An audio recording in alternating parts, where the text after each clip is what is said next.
Welcome to today's webinar. County Health Rankings and Roadmaps is a program of the University of Wisconsin Population Health Institute.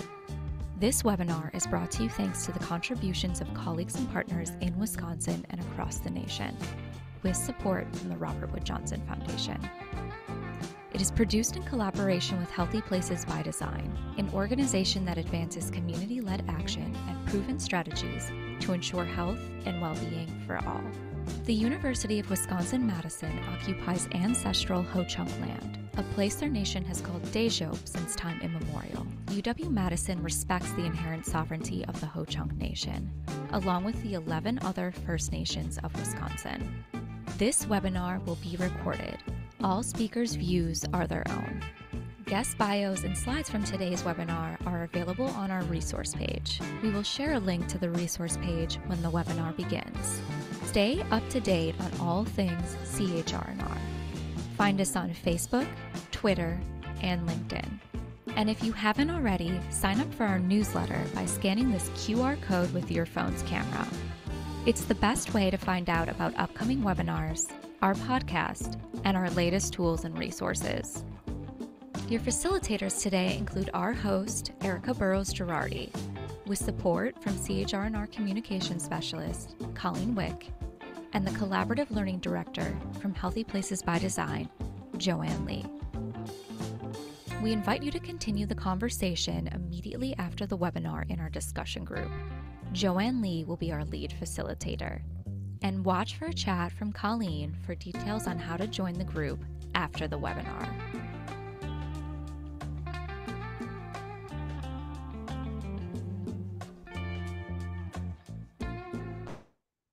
Welcome to Investigating New Approaches to Racial Healing.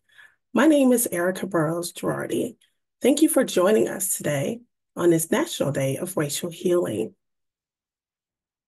CHR&R's webinars reflect the values we hold as part of the University of Wisconsin's Population Health Institute. Values of collaboration, integrity, excellence, innovation, inclusion, and courage. These are the values that we aim to model during the webinar, and we hope you will too. With that, I'd like to introduce you to the team that's going to aid in your learning experience. Let's start with Joanne Lee with Healthy Places by Design. Hi, Joanne. Hi, Erica, and hello to everybody out there in our audience. We want to invite you to join the conversation and engage with us during today's webinar. And there's two ways that you can engage with us. One is if you do have questions for our guest presenter or our CHR&R hosts today, you can use the Q&A panel. Just go ahead and open up the Q&A box, and anytime a question comes to your mind, you can enter it. I'll be monitoring the questions that come in, and we'll be queuing up the most common questions for our guest presenter to address today. You will also be able to engage with us by using the chat box, and I'm going to turn it over to my colleague, Colleen Wick, to tell you how you can use the chat today. Thanks, Joanne. Hi, everybody. As Joanne said, I will be monitoring the chat, so please use the chat to share knowledge or respond to any questions we ask you during the webinar. We also want to ask that you please join us in making the chat a welcoming space by adhering to these guidelines. Please share successes, lessons learned, relevant resources, and links. Just please make sure to engage in respectful dialogue. As you could see from the way the chat's going now, our chat conversations tend to be very engaging. So if you find them to be too distracting, simply close out the chat window in Zoom. Also, please know that the views expressed by speakers and participants are their own. They do not represent CHR&R or Healthy Places by Design. Again, if you have any questions for the panelists, please use the Q&A box. And now I'll pass it on to our technologist, James. Thank you so much, Colleen. I'm here as technologist, which means I want to make sure we all have the best experience possible. To reach me if you have any technical issues, use the Q&A pod again, because our chat is so busy, it's sometimes hard to even notice. And I'll do the best I can to make sure you enjoy our webinar today. I'm really excited about this topic, Erica, so I'm passing it back to you. Thank you so much, James, and thanks to our entire webinar production team. You guys are awesome. In 2021, the CDC declared racism a serious public health threat. And like the CDC, CHR&R is committed to naming all root causes of health inequity. Racism is one of those root causes, and it leads to unfair health outcomes in racial and ethnic groups. Racism undermines our systems and institutions, and we must heal from its harmful effects. The National Day of Racial Healing was created by the W.K. Kellogg Foundation to call attention to this need to heal. The Kellogg Foundation defines racial healing as a process that restores individuals and communities to wholeness and repairs the damage caused by racism and transforms societal structures into one that affirm the inherent value of all people.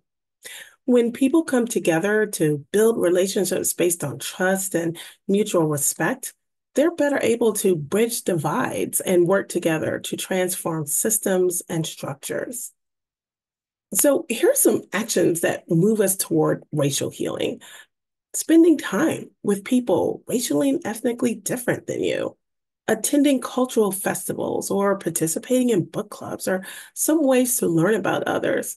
Simply caring for our neighbors afford us opportunity to learn about others' experiences, their values, their hopes and dreams. Building partnerships is yet another way to heal, whether it's for voluntary events or policy change. Partnering is one way to learn about others. But note that all of these actions require us to listen, which is core to healing. We listen to learn, care, and partner. Know that we all have a role to play in racial healing, even the institutions that make up American systems, like the public health system, educational system, healthcare, housing, and more. Build Healthy Places Network recently created a framework to help institutions take action. And here to help us learn more about the framework is Kevin Leacock. Please join me in welcoming Kevin, who is a program manager at Build Healthy Places Network and co-developer of the Repair Framework, which we will learn about today. Hi, Kevin. Thank you for joining us. Yes. Hi, Erica. Hi, everybody out there. Great to be here. Looking forward to today's conversation. I am too. And you can learn more about Kevin by checking out his bio that he sent to us. Now, we're going to have a discussion group after the webinar to unpack what we've heard today. So please plan to continue the discussion with us. Joanne Lee facilitates these engaging discussion groups, and they give you the opportunity to share and learn from others. So Colleen will be chatting out the information at the end of the webinar so you can link to that discussion group. So with that, I want to invite Kevin, please come back to the mic and let's start with some background information first. Tell us a little bit about Build Healthy Places Network. What is your mission and what do you all do? Yeah, absolutely. And once again, thanks for being here. Thanks for the invitation. Absolutely. But yeah, so Build Healthy Places Network, it is a national center that hopes to transform the way organizations work together across sectors.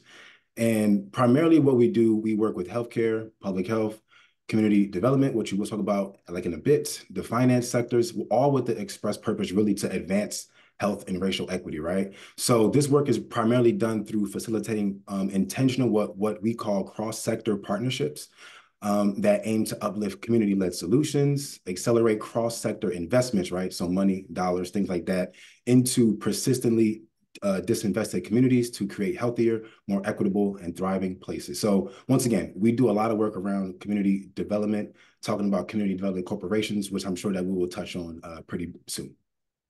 Like right now. Tell us what a community development corporation is. Yeah. So just for those who are, I guess, unfamiliar with CDCs, right? So I know in 2020, we had a lot of work with CDCs. This is not that kind of CDC, right? So community development corporations are nonprofit organizations really born out of the civil rights movement, right? And they really vary in size and scope. Usually they serve a particular geographical location, right? So I'm in Philadelphia. CDCs can be in every single part of our city. And really they work to assess the conditions in that neighborhood and then say, okay, what does this neighborhood need? How can we do that? So really look at it as like the professional arm of the community. Yeah, and that's so important to our health, right? Like what does our environment look like? Whether or not, how can we get our environment to support health opportunities? So, so glad for Build Healthy Places Network. You guys do a lot of good work. Now, you all worked with a selection of CDCs, here again, community development corporations, and they were called SIRE. Like you said, we love our acronyms. Can you introduce our audience to the SIRE? Yeah, so Community Innovations for Racial Equity. Like I said, we definitely love acronyms in public health. We love to kind of shorten things. So for this, I'm going to say SIRE because it's less of a mouthful, right? So this initiative with funding from Kellogg and Kresge, which I like to shout out because they help us to do this kind of great work, right? We work with 10 different BIPOC-led CDCs across the nation over like an 18-month period where we really hope to build organizational capacity. And that really is done through like unrestricted grant funding, right? So we have a grant process with Kellogg, then we funnel that money to the CDC so then they can do whatever they want with it, no strings attached, no mandates, no reporting. They could do what they want to advance racial equity or build capacity within their organizations, right? So also we do some things around like supporting community power. We had some monthly cohort sessions that I would lead, but really those topics would come from the cohort themselves, right? Whether it be community land trust models or other community ownership models, thinking about power mapping, making the case to foundations in like a really succinct way so that they can receive investments, right? So we do all these kind of different things. And lastly, what I'll also say is this, is that we do work with healthcare a lot. That's one of our things as well too, because healthcare, there's a lot of money, and we'll talk about that soon, that is also being allocated to, communities and hospitals and things like that. So we work with healthcare to try to make them be full partners with CDCs and communities. So, and lastly, I would say like about SIRE, it's just a space for other CDC, leaders to come together, share what works, share what barriers, share some strategies and solutions in their work. So yeah, that actually ended last November, and hopefully we'll do another cohort this coming year. Yeah, that was wonderful that you've been able to share some of those skills that are so needed for people or for organizations to thrive.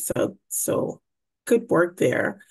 How did you all come to the realization that racial healing is related to the work that you do? And can you share some of the needs that the desire expressed about the need for racial healing? Yeah, absolutely. I mean, it definitely was a process that I would say we didn't come to right away, right? I think within SIRE, thinking about the words community innovations, for me, I like to look at that because what are some of those new innovative things that we're talking about? And racial healing was a new term to me, even if some of the programs and initiatives that are going on are not new, right? We'd be thinking about Kellogg, they're picking up steam as it relates to truth and racial healing and transformation work, right? So I think for us, when we were talking to our cohort, there was a few groups that really expressed that they were doing work around racial healing.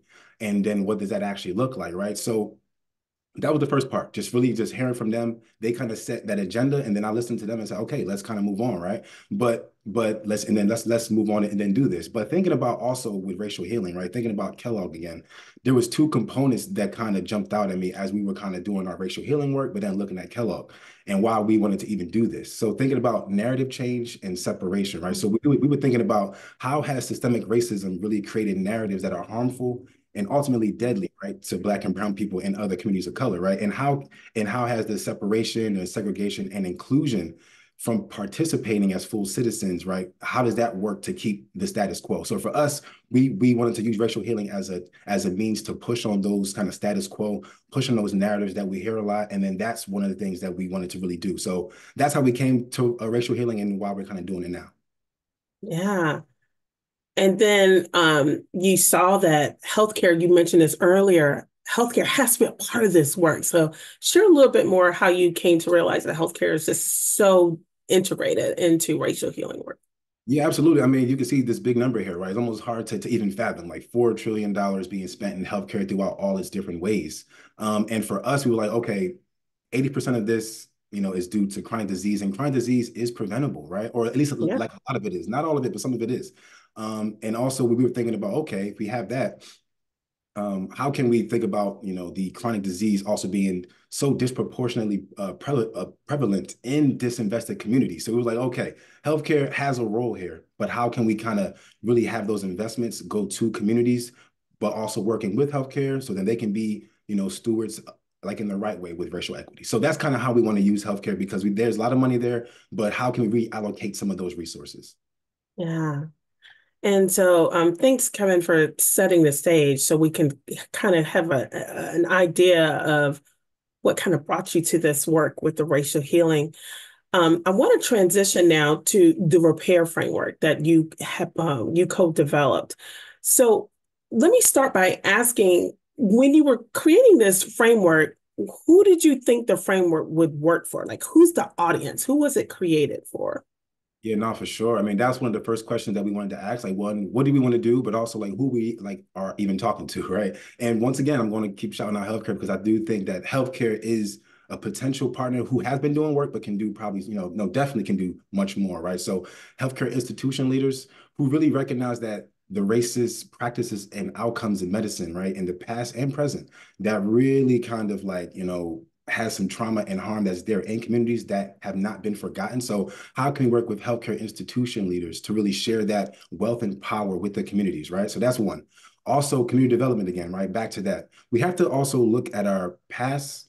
I mean, that's what we're doing now, right? Trying to heal from all these things, not run away from that. So community development, trying to think through some of the ways that folks who know that redlining also happened, right? Also talking about racial covenants, different ways that communities were built but excluded folks who were Black and brown. How can we do that, right? How can we work with those folks to recognize their part to play in this?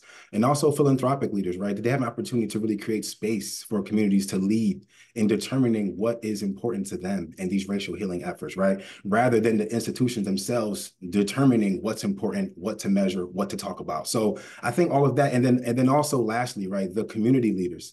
I think community leaders can use this like as a guide, like why, and then talk about, talk to institutions, figure out why do they need to be heard from, because there are generations of stories that need to be heard. We talk about all these voices that need to be at the table. There's stories that aren't forgotten, and they want to talk about that and then move towards a real case of like racial equity and racial healing. So those are the folks that we kind of see as using this framework. But honestly, everybody can read this and talk about it and, and kind of incorporate it in their work. Yeah, and I want to emphasize that because I've read the framework, and a lot of us on the webinar today are in the public health sector. This is absolutely applicable to what we do in public health because as public health leaders, as public health practitioners, we are those community leaders who are partnering with institutions to create opportunities for better health. So make sure, I don't want you to feel, those of you in public health, to feel excluded from this. This is absolutely relevant to the work that we've done, that we do rather. So let's dig into a little bit more about the repair framework. What are the elements within it and how are they related? How are these things related to racial healing? Yeah. Absolutely. So I think, yesterday was King Day. I want to say one thing really fast about that too, like about King, because he has a quote that I actually heard from Angela Bassett. She was receiving this honor, this Oscar, and she said this King quote from Strength to Love, right? We are not makers of history. We are made by history. So I just want that to be the thing that we kind of have that framework with all we talk about. We are made by what happened before us, and we are living in that now. So with this repair framework and looking at all the different components, right? Is 5 components to it. As you can see, it's kind of like an acronym. We kind of cheated just a bit thinking about that RE piece, right? That's the restoration. And this list of, I say, components is not really like an exhaustive list, nor is it linear. This is just something that we thought about and like who we're talking to and then what we wanted to do with it. But restoration is the first part, right? I think before anything, we have to acknowledge the displacement, removal, and harm, and all those things, right? That were done to Black and Brown and other communities of color, and we have to like really listen to that wisdom, right, of the community leaders to really restore culture, tradition, and dignity, right? Because you mentioned earlier about restoring to wholeness. I think like a part of that wholeness is culture and tradition and dignity. Folks who feel like they belong here. So that's kind of like that first piece. And then, yeah, if you want me to just dive into the rest of it, I could definitely. Yeah, go ahead. That's fine. Let's get into it. So also with prioritization, right? That's our P in there. And I don't know, I was thinking about this, as we were kind of talking, thinking about making things a priority, right? And we can all think back to summer of 2020 when the whole George Floyd murder happened, right? And then we had uprises and we had all these things. We had, DEI work was just flowing. But then 2, 3 years later, people just stopped, right? We have to like look at racial healing as something that we do every day because people who live this stuff can't take a break from it, right? So this is something that we need to really prioritize, right? So and we can't let those who have that power say, I'm kind of tired of like DEI stuff. Let's just move on from it. So for us, prioritization is a key to everything as well, too. This needs to be a priority all the time. So that's another piece of the framework, right? Let's move on to accountability. For me, I think accountability feels like the backbone of this framework because that's what we're asking about, right? We're talking about people or institutions who have perpetuated harm to be accountable to those harms and traumas, right? So those things need to still happen. How can we make those individuals, even if they weren't the ones doing it, you are like a part of the government, you are like a part of the institution, you have to be accountable to those harms, right? So that's one thing that we wanted to talk about as well too, because I think without accountability, we really can't really move forward. People are still looking for that, that part right there, right? And then lastly, there are two pieces there. Imagination, that's one of the things for me that I always want to kind of talk about because I think new ideas, I am pro new ideas, right? I'm not really risk averse. I think that we need new ideas and new things to happen, right? Because the status quo as we see it is not good enough for the people who are harmed the most. So we need new ideas, new spaces for that, right? So we need new collective visions of hope. And I think racial healing can really provide that. And lastly, this is where I'll use King one more time because I was thinking about King so much. I just was like, I don't know. He's the guy yesterday. He's one of our greatest, people that ever have really lived here and think, talking about those ideas. But what he said was, whenever the government provides opportunities and privileges for white people and rich people, they call it subsidized. When they do it for the Negro and poor people, they call it welfare, right? But the fact is that everybody in this country lives on welfare. Suburbia was built with federally subsidized credit. Right. So, and then also there's a book called When Affirmative Action Was White that can definitely talk about those things. Right. So without tangible resources, without tangible long-term investments in these disinvested communities of color, none of this will even matter. So we have to invest long-term. We have to allow those individuals who are living in the communities to take that and have agency with their communities and really build up some racial healing models so then we all can kind of move forward and say, yes, we feel like we've been invested in and we can kind of move forward now. Yeah, absolutely.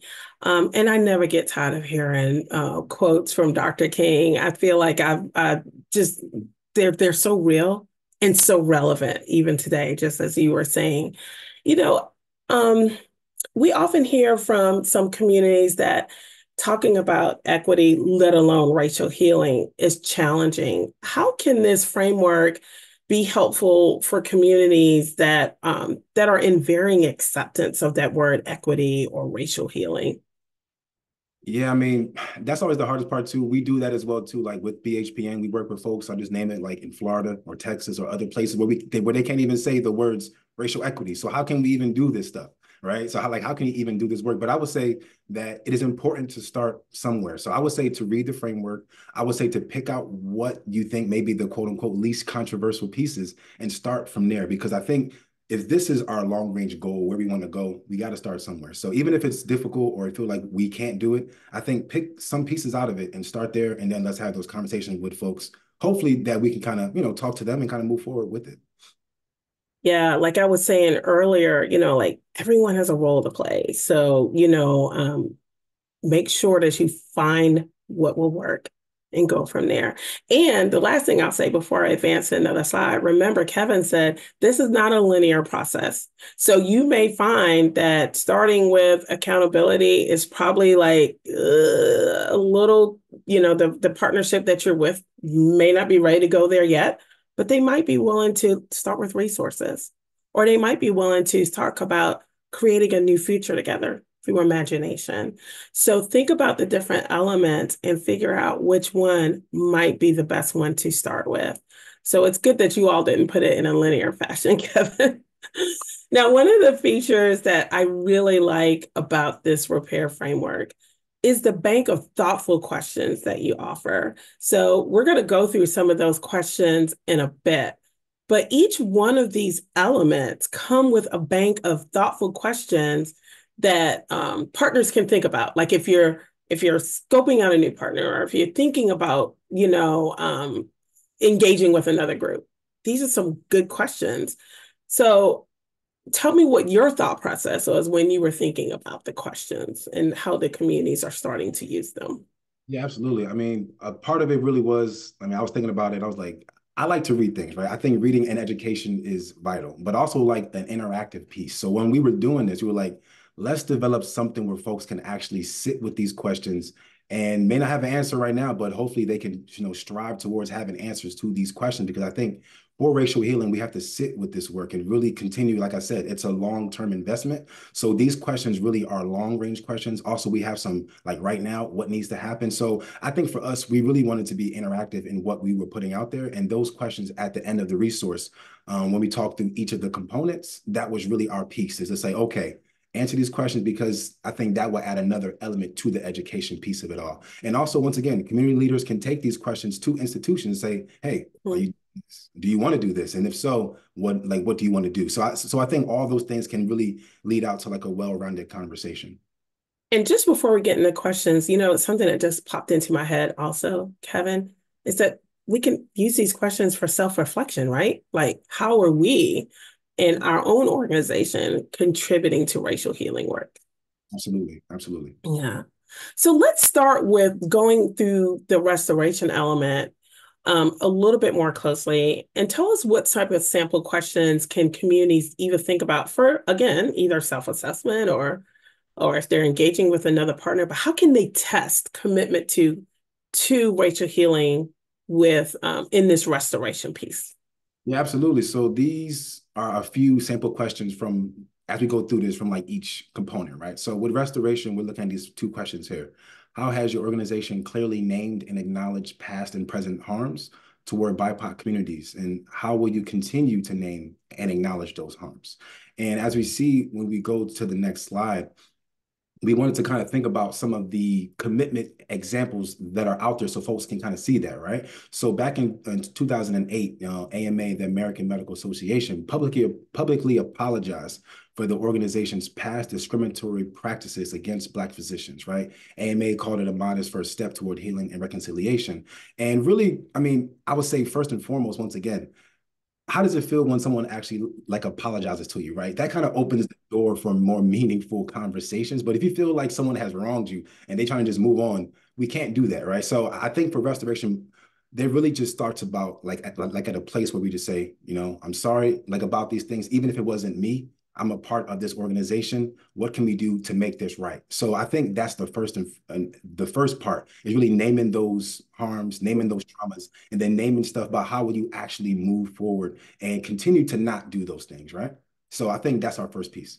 Yeah, we have this saying rather, we have this saying in our household that you can't heal what you won't reveal. So if you're willing to reveal, like, yes, I had a part in this and I acknowledge that, that's a good first step. Let's talk about prioritization. How can we test what a commitment to making racial healing a priority? So first of all, let me say, Erica, I'm probably going to steal your saying there. You can't. Yeah, I'm probably going to take that one for sure. But for prioritization, yeah, I mean, just looking at the questions here, right? Another sample questions. What commitments can you make now to demonstrate your intention to act in partnership with BIPOC communities, right? And in partnership is very key there. And then also, what about over the next 6 months? So it's thinking about now, but then thinking about the future as well, too. And then as we kind of move forward from that, thinking about some of those examples, really, I'm just thinking about some stuff here as it relates to like what could we do now and then long term. And really, I think what you talked about earlier is talking about declaring racism as a public health emergency or a public health crisis. I've been at conferences where we try to say like this is a vital thing that we need to talk about now. And I mean, obviously been talking about it for a very long time. Many people have like abolitionists, people who've been doing this work, but in public health spaces, that's also a thing as well too, right? So also thinking about community town halls, thinking about roundtable discussions, and also thinking about actually resources, right? So micro grants are something that, it's like a small one-time only cash award, but they don't need to be paid back. But communities can also design and implement that, though, like these ideas around that micro grant, so that can just get to them as soon as possible without many hoops to jump through. So just thinking about ways that we can prioritize financially, but also prioritize people's voices as well, too. Yeah, I love those examples of the microgrants. I also love the fact that you were talking earlier that Build Healthy Places Network provided grants without strings attached Yes, to certain CDCs. This allowed them to prioritize what they knew was happening and needed to be addressed in their own communities. absolutely. Yeah.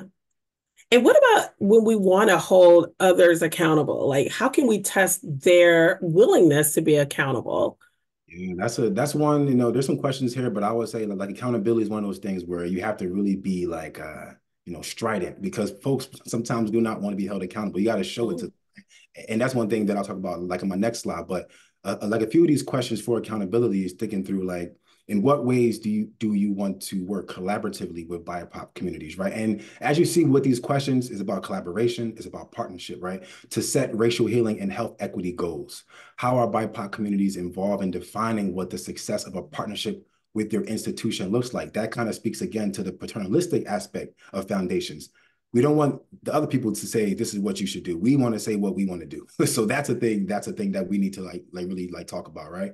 And then what is your role in achieving that success? So I have an example that I want to talk about just really briefly, like in our side.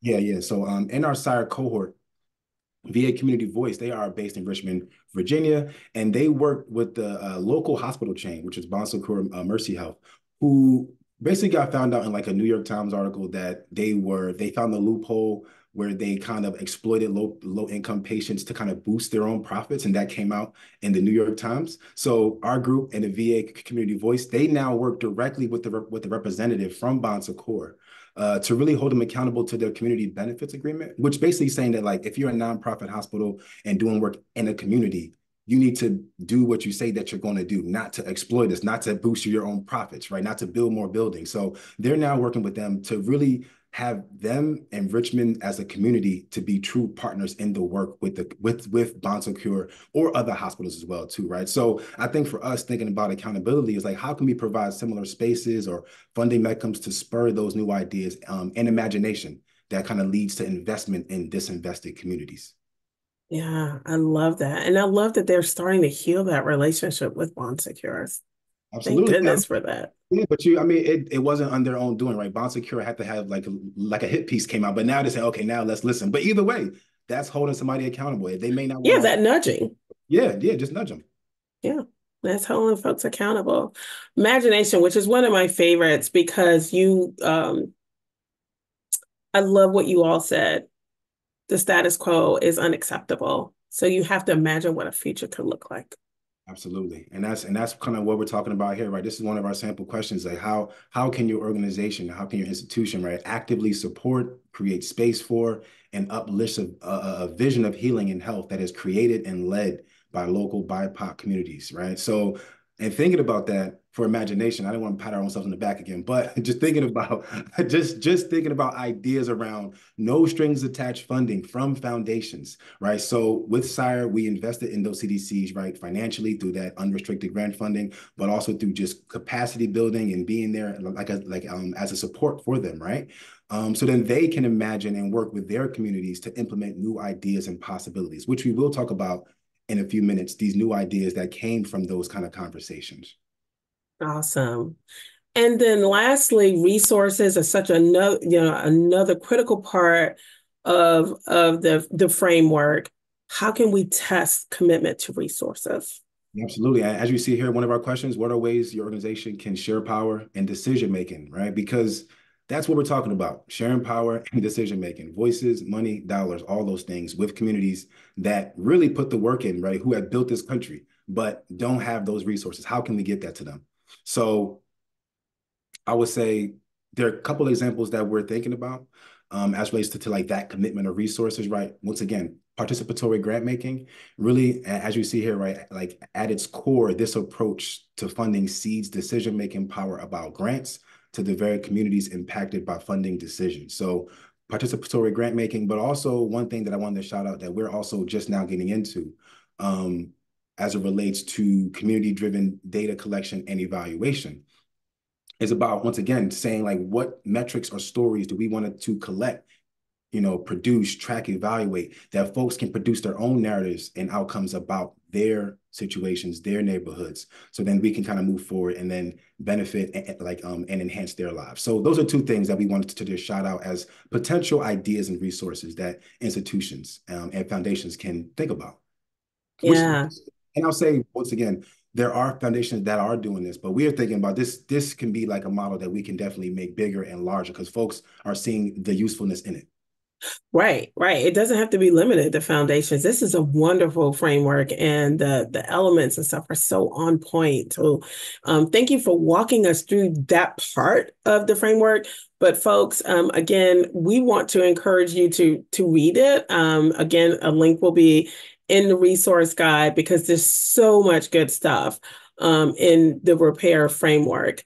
Now, Kevin, we were talking about this earlier. There's a few examples or a couple of examples I want you to kind of share with our audience because there are folks, using the elements of this framework to actually do racial healing and moving forward with creating opportunities for better health outcomes. So I would love for you to just kind of describe the work of these two partners.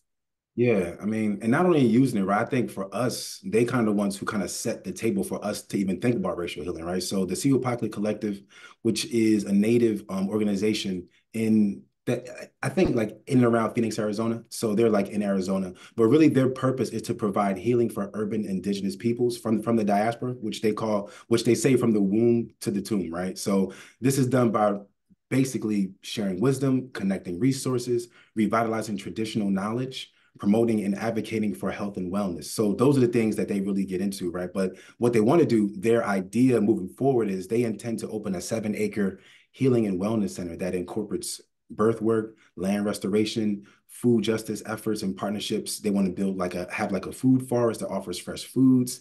And to us, this is really racial healing like in action because it centers outcomes that honors those cultural traditions, right? Creates an environment that elevates the wisdom of the community and not to just wipe it out, but to really elevate that. So they can kind of set the agenda, the priorities in their own neighborhoods, right? And provides opportunities to restore individuals and this community to wholeness. So we talk about racial healing, talk about wholeness, talk about culture, talk about all those things. That's what they want to do. So and honestly, that's what they're doing already. That is such a beautiful example. And take us back to what's happening in Virginia. Yeah, and once again with VA Community Voice, so once again, who's doing like a lot of great work. They have a South Side healing hub, but first and foremost, their mission is to equip neighbors in historically marginalized communities to realize their own vision for their neighborhoods, right? And prepare institutions to respond effectively. So they have a plan to open their own healing hub in Southside Richmond. And you see some lines here, but really those lines are really pointing to like some affordable townhomes that they want to build, trees here, like they have like an orchard there. They have the actual healing hub. There's a bunch of things that they want to do on this ground. But and they are already working there and kind of moving forward with their ideas, talking to the community, trying to get that land, trying to get this this is actually an old school building. So they're doing all types of things already as it relates to, hey, we have this idea around a healing hub. We want to provide space for people or communities of color to heal, to rest, and transform themselves, right, in the South Side of Richmond. So that's what they wanted to do. And it really it's like a space for just community-led projects in urban agriculture and also healthcare and then also including mental health. So they're doing all these things to heal and to also transform the way that they live now. Yeah, I love what I'm hearing there, the wholeness, the transformation. I also love the fact that they're repurposing a building. How beautiful is that? That's awesome. Um, so, I asked you to do this summary of today's conversation. But I just want to emphasize that this framework, which is an amazing framework, builds on all of this existing work that you said has been done. And I love the fact that you honored the fact that racial healing has been happening. We've now put a name to it, but people have been working on this type of work for a long time. I also love that you put in your summary the need for shifting power and centering community vision. I don't think you can do racial healing without those two things, huh, Kevin?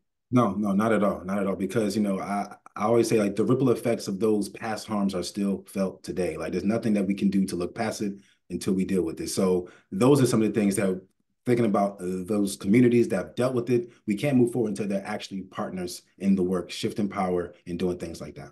Yeah. And the last thing I want to point out is what you have here that oftentimes when we have been thinking about racial healing, at least for the last few years, we've been putting kind of the onus on like community partners or community leaders. But I love the fact that the repair framework actually centers the role that institutions can play. So this is really, really good. And we have institutions, again, the public health system, healthcare, housing, education, lots of systems can benefit from this framework because systems have a role to play in racial healing as well, right, Kevin? I mean, if you ask me, like I said, I know I heard the webinar voice earlier. All views are expressed from the individual. So for me, I think institutions and government are first at the top of the line there because they're the ones who set the policy, who set all these things, right? And have finances and power backing behind them. But they need to be pressed by us, but they also have to listen to us. So I think without that, we need to really work with institutions and government, those individuals who are controlling these institutions because they have that power. So without that, we can't move forward. So yeah. So I guess we need that money, right? I love that. Thank you so much, Kevin. Kevin has shared his email address because some of you may want to actually have some conversations with him about what stage of racial healing that you're in, whether or not you might have specific questions about the framework. So feel free to reach out to him. We're going to go to Q&A session in just a second to see what folks have been asking Kevin, but I cheated. I kind of took a look in the chat and I'm telling you, getting a lot of love in the chat. Folks are really appreciating what you're sharing. But I also want to remind you all, we're also going to, Kevin's also going to join us rather for the discussion group. So be thinking about how you might be able to use this framework in your community, even if it's just specific elements within the framework, and bring that to the discussion group because I'm curious about how you think you might be able to use it.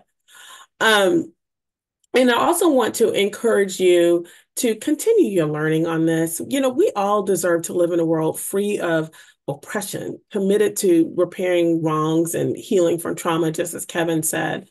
And he also said this, we continually learn from our history, even as we write a new story, and that new story should be one that is grounded in racial justice. So I encourage you to continue your journey in racial healing by checking out our previous National Day of Racial Healing webinars. And we're going to include a link to these two webinars in our resource guide.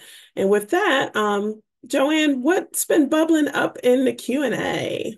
A lot has been bubbling up in the Q&A, Erica, and thank you, Kevin. You have been getting a lot of love in the chat and the Q&A, so people are appreciating the wisdom that you've shared and everything about the framework. And it's clear you've gotten people thinking about how they can start to apply the framework in their own work. So I'm just going to launch into as many questions as we can get through in this short time. So the first one is from Michael, and his ears perked up when you talked about power mapping. Can you talk a little bit more about the value of power mapping in this process? Yeah, I mean, that's for sure one of the things that we continue to talk about, right?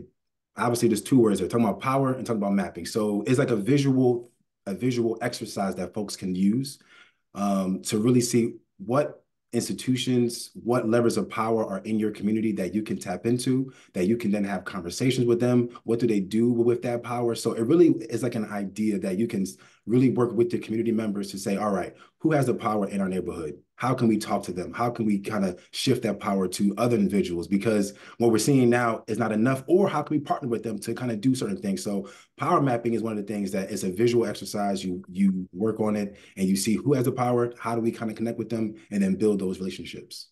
Great. And I think one of the things about the value you mentioned was that it really centers community voice in there and recognizing that it's not only about formal positions and that type of power, but really the lived experience. And so Whitney had a related question, and she just wanted to get your advice about how do you go about getting that genuine feedback from populations that are usually not heard from, or that community voice, without making people feel like they're a spokesperson for their race or nationality. And especially when the folks who are gathering the information are predominantly white or in an area that is not diverse? Mm, that's a Yeah. that's a good question, Whitney. I'm still thinking about that answer too. That because as I go in sometimes like into spaces, you are kind of looked as like, okay, yes, this one person has all the answers. But really, I'm thinking in real time right here, what I would love to happen is some kind of advice is have those folks come to where you are, right? Come to our neighborhoods that are of color sometimes, and then talk to us so they can not only hear from you, but really come to meet us where we are so you can hear from us all. So I would say that's a potential solution rather than going, but sometimes that's hard, right? Like now I'm coming here and talking to y'all. I'm one Black person. Someone looking at this may think, hey, that's all it is. But really, there's so much more to be said that I'm not saying. So I would say invite them to where we live and to where we talk about. Yeah, it's a good first step. All right, shifting gears a little bit. Radara wants to know how can you incorporate this work or the framework with a large institution like a hospital? Yeah, I mean, one thing comes to mind right away that I talked about earlier, which was the community benefits agreement, which a lot of nonprofit hospitals already have in place. And they already say that they're doing all these things. So I would go to a hospital and say, okay, you say you're doing these things. Let's see what those things are, right? And let's see how those things are advancing racial equity. Let's say how they're advancing health equity. So I would say that that is a first piece is to check in on those community benefit agreements about what they promise to do and if they're holding up their end of the bargain. And then we can talk about racial healing and say, okay, what about this? This might be a thing that we can talk about. Other groups are doing this. So can you do this as well? So Mm. I would say that's a piece potentially to start with as well.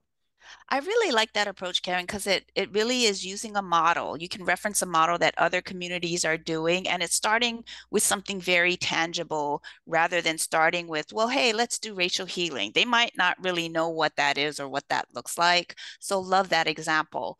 So taking that into maybe the local public health department sector, there were a couple of people who are really thinking about how can they form effective partnerships with local health departments so that number one, um, health departments are not just seen as, well, they want to do good with minority populations. But if you have any specific examples of things that have been especially effective with local health departments.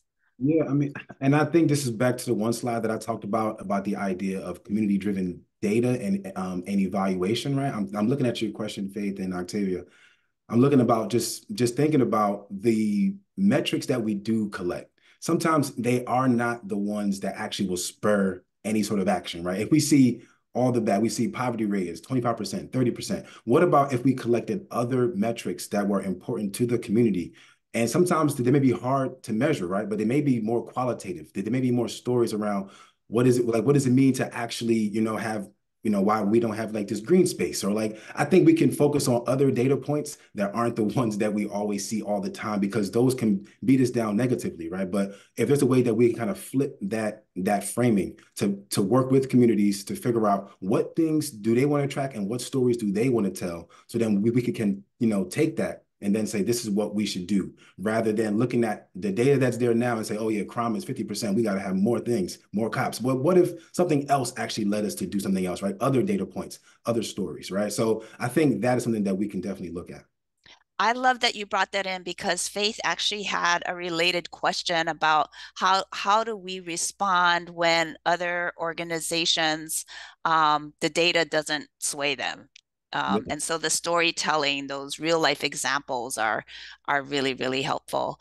Okay, I've got another one for you, Kevin. This is how about rural areas? Have Yeah. you been able to do outreach or partner with certain organizations that serve rural areas? Absolutely. At BHPN, we have wonderful staff members who have been doing a lot of work. Actually, I think to our deeper if we go to our deeper resources later on, Joanne, we actually have some resources that are really targeted towards rural communities as it relates to community development and public health. So we have been talking about that like a ton. So before I speak on like any of those things, I think that is something that we can definitely share with the team. But I would say with the repair framework, there was a section in the beginning of the repair framework that talks about, once again, with Dr. King, when he was locked up, I think in Birmingham, he was talking to some of the, I guess folks who ran the jail and they were rural white people, right? And he was like, hey, y'all are more like me than you are like somebody else with white person with like a lot of money, right? Because we can see ourselves in like having that kind of class consciousness and say, we're in this together. How can we kind of work together to resources can fit not only people of color, but those who are poor white folks who are living in rural areas as well too. So I think that this message is not only going to benefit you know, Black people, brown people, but will also benefit those who don't have resources as well too in these rural areas. Great. All right, you're doing a great job of helping us address as many questions as we can. Let's see. I'm circling through. Ah, this is from Sandra. Where do you envision local faith-based groups and organizations into this framework? You know, I think Great question. that's a great question. I think that is in the community leaders because we know that faith-based organizations are community leaders. So I think that they can take these questions, take this framework, think on it, talk about it with other community leaders, talk about it with other institutions, and say, what is our part to play in this as well, too? Because like I said, people in communities go to places of worship. So they are also leaders of their communities, you know, like as well, too. So for me, I see them as community leaders. Great. Well, thank you so much, Kevin. Now, I just want to acknowledge, folks, that some of you entered some really great questions. I think they are very conducive to more discussion and giving more time to unpack. So I hope you can join the discussion group where we'll have more time to do that. And of course, we'll have Kevin joining us there. Thank you so Erica? much. Yeah, thank you so much, Joanne. And I am gonna flash Kevin's email address up here one more time. But again, we would rather see you in the discussion group. And Kevin, we do have a few seconds for you to tell us about some additional tools that you did bring with you and will be on a discussion guide. So tell us a little bit about that latest policy tool. Yeah, I'm gonna pull up my notes as well too. I didn't know that we would have some more time left here, but it's good. So let's see. And one of the tools you were talking about while you're looking for that was one that folks can use around case studies, like the community close-ups, right? Yeah, the community close-ups is something that we definitely want to point to as well. We do like a deep dive and talk about, you know, innovative cross-sector partnerships with organizations around the country to advance racial equity, talk about social determinants of health. And so we really have a bunch of community close-ups that you really can look at, read, and watch. So that's one piece. But also, if you go back to our other slide, I think the previous one prior, right, talking about the rule, one more, sorry, forward one. There we go. A playbook for a new rural healthcare partnership models of investment. So that's one piece. Once again, I just want to reiterate that we have been talking about the rural spaces and seeing how those places are just as important as urban areas, right? Because folks there are also working through some of the same issues, right? But also with even less kind of connectivity, right? So that's also a thing as well too. So I just wanted to kind of shout that out. And then also thinking about ways for partnerships in health equity and opportunity. So ways that hospitals and healthcare can really be a part of this community development work, but also this public health work. So I would say those links, thank you, Mario, for putting those links in the Q&A or the chat so folks can take a look at them and read them, because I think those are just more background than what I can give right now. Oh, no worries. And we're going to have them in the resource guide for sure. So we're going to make sure that everyone has access to these tools. So no worries at all. So thank you so much, Kevin. We are so excited that you were here. I'm really excited that you started talking about sharing power, because building power in community to improve equity and health is essential. And next month, I keep saying next week. I keep thinking next week is February, but next month, we're going to explore a strategy called participatory budgeting, which gives communities a say in how public funds are spent. So joining us next month will be Anita Dos Santos with the Participatory Budgeting Project and Benji Biddle with the Tacoma Pierce County Health Department. They're going to join us next month to share more about this strategy. And I also, Colleen's probably already done this, But I want to ask you to share your thoughts on today's webinar. So Colleen will share a link to the evaluation in the chat, and it would be terrific if you can click on the link and chat it when you complete after the webinar or after the discussion group. We do listen to your comments, so thank you for that. Again, we're going to have a discussion group that's going to follow right after our webinar, and Kevin is going to join us. I'm so excited about that. So please take the time to join us, bring all of your questions and ideas for how you might be able to use Repair Framework with you. And Colleen's going to chat out that information with that link in just a second. Be sure to stay in touch with us through social media and by subscribing to our newsletter. And I want to thank Kevin Leacock for sharing his wisdom with us today. And thank you all in advance for how you work so hard to create equity in your communities. I hope to see you in a discussion group and look forward to seeing you next month. Bye.